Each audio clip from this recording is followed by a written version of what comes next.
अब तक जो देखा वो सब ट्रेलर। यहाँ से आपकी 5 मिनट की ये स्टोरी है और रियल स्टोरी है।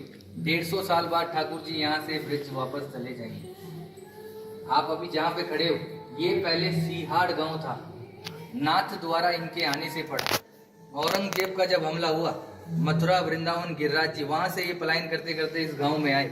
बीच में बहुत सारे गांव पड़े, किसी भी राजा ने इनको शरण नहीं दी क्योंकि सब औरंगजेब के अधीन हो गए थे।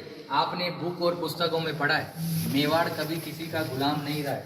यहाँ आते आते इस गांव में रथ का पहिया कीचड़ में फंस गया, ना तो आगे जाए ना पीछे जाए। ये है गंगाबाई जो श्री कृष्ण से रूबरू बात करती थी। पीछे हैं ब्रिजवासी, ये है पंडित दामोदर जी और ये मेवाड़ के राजा राज सिंह। यहाँ से 28 किलोमीटर दूर एकलिंग जी महादेव का मंदिर है।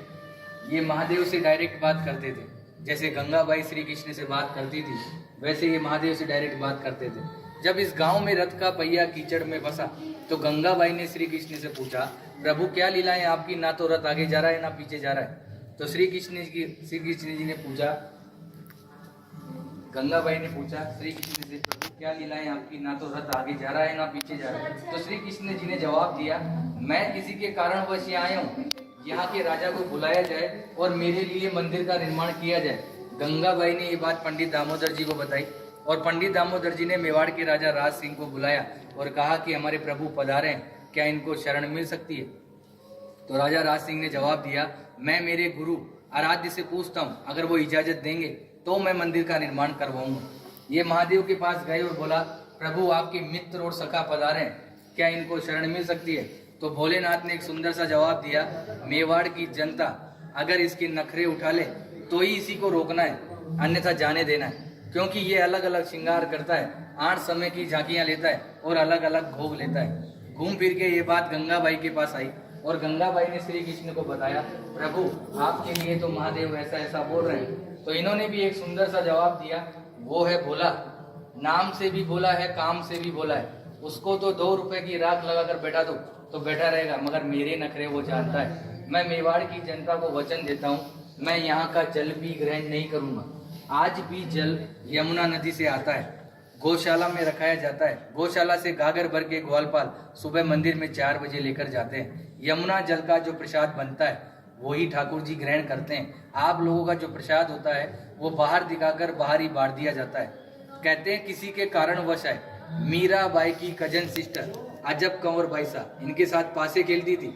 श्री कृष्ण को पता थी कि आज मेरे साथ ये पासे क्यों खेल रही है, मगर श्री कृष्ण जी जान चला के हारते गए और अजब कंवर बाईसा को जिताया और बोला कि मांग तुझे क्या चाहिए। तो अजब कंवर बाईसा ने कहा कि आप मेरे मेवाड़ में पधारी हो। आज 350 साल हो गए ठाकुर जी को यहाँ विराजते हुए।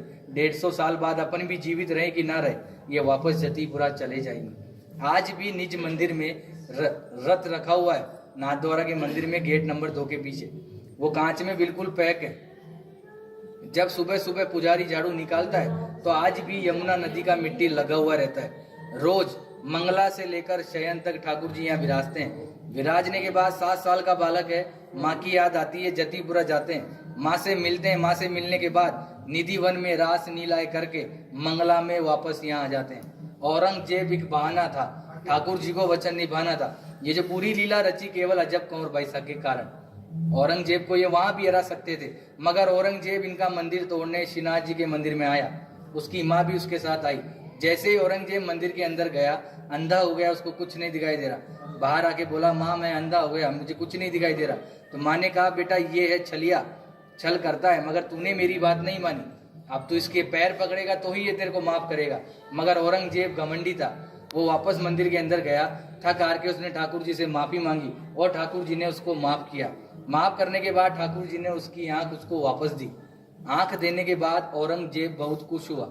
खुश होने के बाद जो कोहिनूर डायमंड हीरा जो ठुडी पे लगाया जाता है वो औरंगजेब की माँ ने ही भेंट किया था।